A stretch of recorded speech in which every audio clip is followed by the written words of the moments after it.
வணக்கம் நண்பர்களே. உணர்வுகளின் உலகத்திற்கு உங்களை வரவேற்கிறேன். இன்றைய கதையை தொடங்கலாம் வாங்க. மாலை 5 மணியை நெருங்கிக் கொண்டிருந்தது. சில மணி நேர ஓய்வுக்கு பிறகு வீடு மீண்டும் உயிர்ப்புடன் மாற ஆரம்பித்திருந்தது. சமையலறையில் பெண்களின் பேச்சு சத்தம், முற்றத்தில் விளையாடும் குழந்தைகளின் சிரிப்பு, வாசலில் அமர்ந்திருந்த பெரியவர்களின் கலகலப்பான உரையாடல்கள். காலை முதல் ஓடியிருந்த திருமண நாளின் சோர்வு மெல்ல விலகி குடும்பத்தின் இயல்பான அன்பும் உற்சாகமும் வீட்டை நிரப்பிக் கொண்டிருந்தது. காவ்யா கண்களை திறந்தபோது அறைக்குள் மங்கலான மாலை வெளிச்சம் பரவி இருந்தது. சில நொடிகள் அமைதியாக அமர்ந்திருந்தவள் பின்னர் எழுந்து ஜன்னல் அருகே சென்றாள். வெளியே தோட்டத்தில் இருந்த மல்லிகை பூக்களின் மனம் காற்றோடு கலந்து உள்ளே வந்து கொண்டிருந்தது. அந்த மனத்தை ஆழமாக சுவாசித்தவளின் இதழ்களில் தன்னிச்சையாக ஒரு புன்னகை மலர்ந்தது. அதே நேரத்தில் கதவு மெதுவாக தட்டப்பட்டது. காவ்யா, அது கார்த்தியின் அம்மாவின் குரல். அத்தை வாங்க. கதவை திறந்தவுடன் அவர் அன்போடு அவளது முகத்தை பார்த்தார். நல்லா தூங்குனியாமா? ஆமா அத்தை. சரி, கீழே எல்லாரும் இருக்காங்க, கொஞ்சம் டீ குடிச்சிட்டு வா, உன்னை பார்க்க எல்லாரும் காத்துட்டு இருக்காங்க. காவ்யா மெதுவாக சிரித்தாள். இதோ வரேன் அத்தை. சிறிது நேரத்தில் அவள் கீழே வந்தபோது ஹாலில் இருந்த அனைவரின் பார்வையும் அவளை நோக்கி திரும்பியது.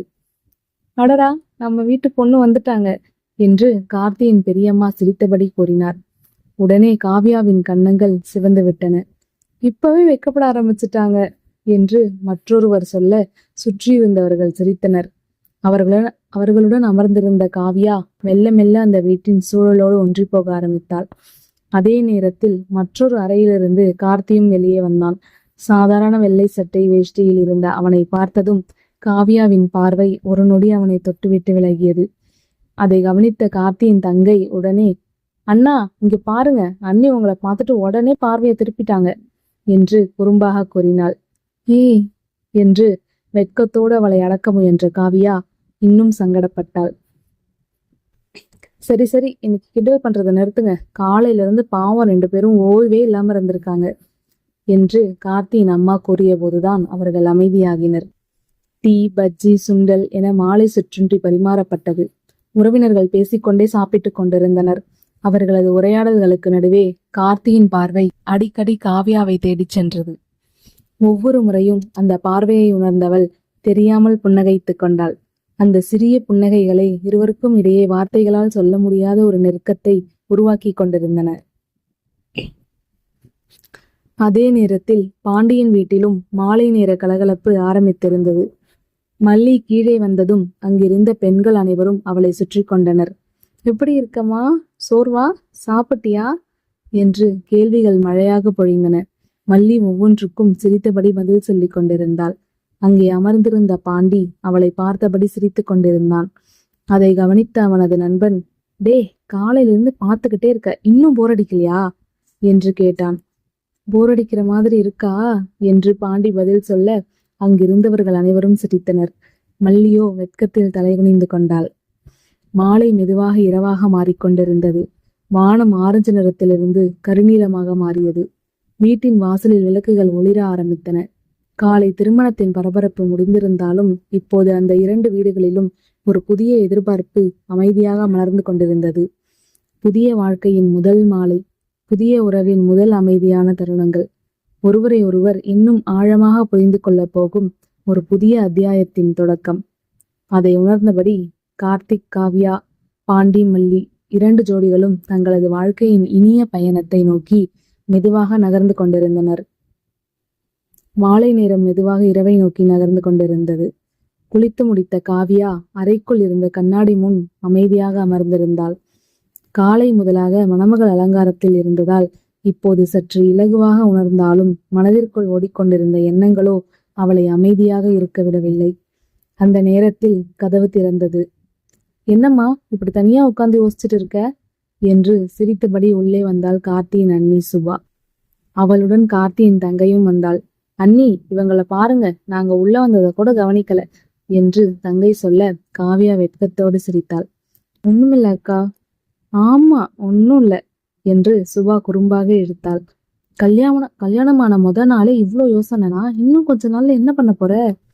அதை கேட்டதும் காவ்யாவின் கன்னங்கள் சிவந்து போயின. அக்கா, சரி சரி, இப்ப முதல்ல உன்னை அழகா ரெடி பண்ணணும்.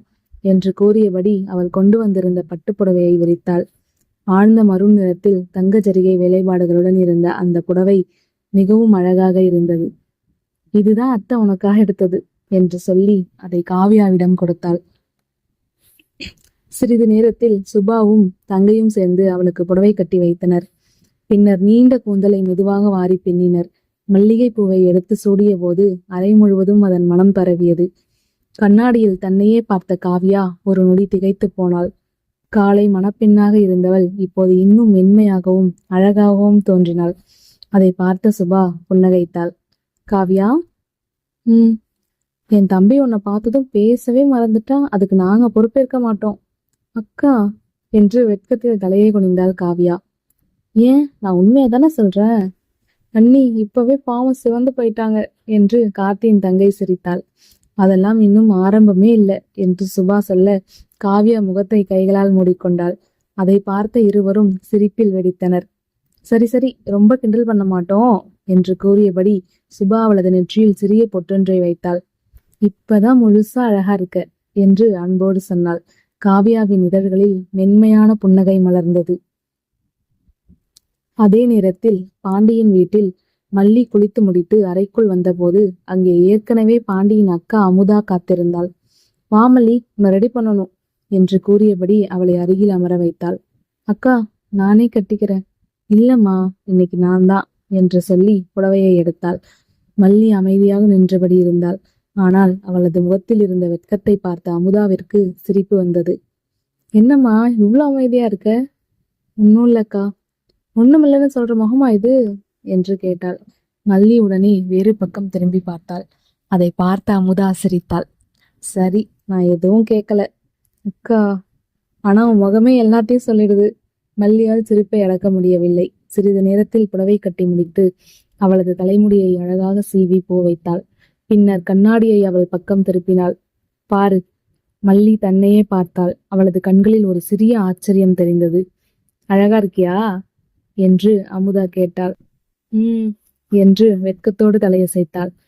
அழகா மட்டும் இல்ல, ரொம்ப அழகா இருக்க என்று கூறி அவளது கன்னத்தை மெதுவாக தட்டாள். என் தம்பி இப்போ உன்னை பார்த்தா அவனே என்ன பேசுறதுன்னு மறந்துடுவான்.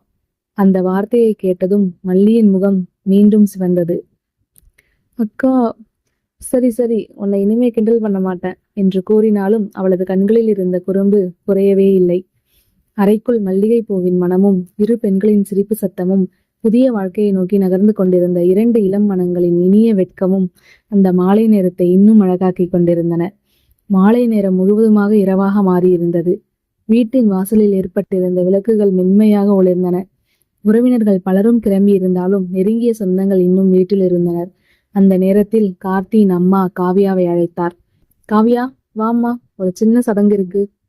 சரிங்கத்த என்று கூறியபடி காவியா அவரை பின்தொடர்ந்தாள். வீட்டின் சமையலறை ஏற்கனவே சுத்தம் செய்யப்பட்டு தயாராக இருந்தது. அடுப்பின் மேல் ஒரு புதிய பாத்திரம் வைக்கப்பட்டிருந்தது. அதை பார்த்த காவியா சற்று ஆச்சரியமாக நின்றாள். அவளது அருகில் வந்த பெரியம்மா புன்னகையுடன், இந்த வீட்டுல மருமகளா நீ செய்ய போற வேலை இதாம்மா என்றார். பால் காய்ச்சணும். உடனே சுற்றி இருந்த பெண்கள் அனைவரும் மகிழ்ச்சியுடன் அவளை பார்த்தனர். காவியா வெட்கத்துடன் அடுப்பை பற்ற வைத்தாள். பாத்திரத்தில் ஊற்றப்பட்ட பால் மெதுவாக சூடேறத் தொடங்கியது. அனைவரின் பார்வையும் அந்த பாத்திரத்தின் மீதே இருந்தது. சில நிமிடங்களுக்கு பிறகு பால் மேலே இருந்து பொங்க ஆரம்பித்தது. பொங்கட்டும் பொங்கட்டும் என்று அனைவரும் ஒரே குரலில் கூறினர். பால் பாத்திரத்தின் விளிம்பை தாண்டி பொங்கியதும் பெரியவர்கள் மகிழ்ச்சியுடன் கைத்தட்டினர்.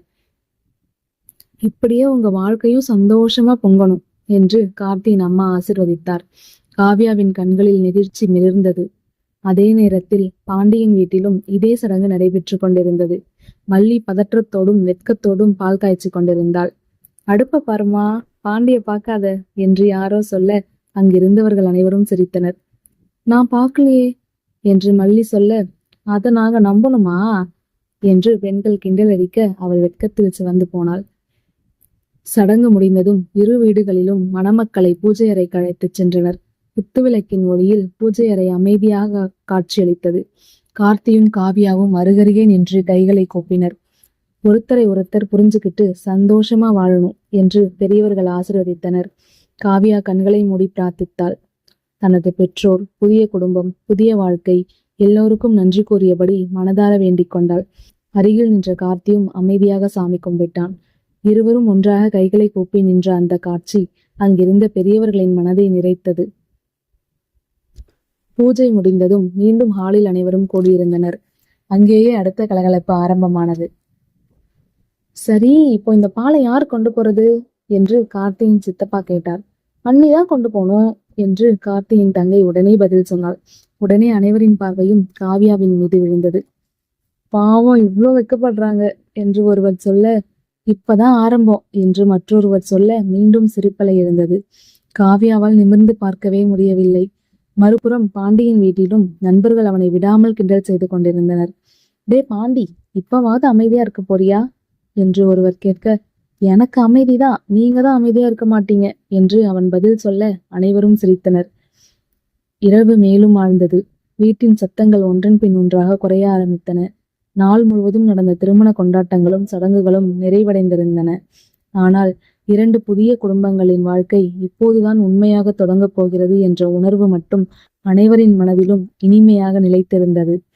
ஆசிர்வாதங்களும் அன்பாலும் உறவுகளின் அரவணைப்பாலும் நிறைந்த அந்த இரவு அவர்களது வாழ்க்கையின் மறக்க முடியாத முதல் நாளை மெதுவாக நிறைவு செய்து கொண்டிருந்தது.